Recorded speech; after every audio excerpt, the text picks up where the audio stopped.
Nasusukat nga ba ang tunay na lakas sa dami ng kasama? O sa tapang na harapin ang buhay ng mag-isa? Isang kwento ng pag-asa at pagiging matatag. Lucita Salamera, 72 taong gulang.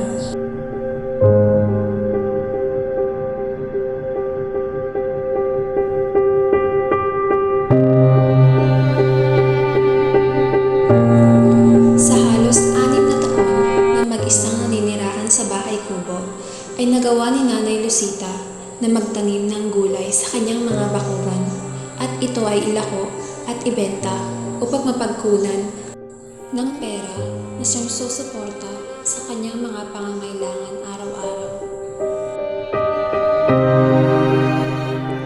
Mag-isa na lang naninirahan si Nanay Lucita sa bahay kubo kung saan walang pinto at ang dingding ay gawa sa mga sako.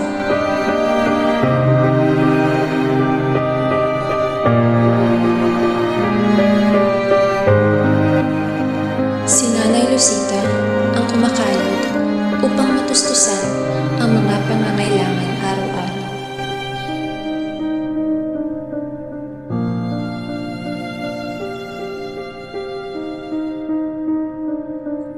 Bagamat 4 ang anak ni Nanay Lucita, ang 3 niyang mga anak ay may kanya-kanya ng mga pamilya.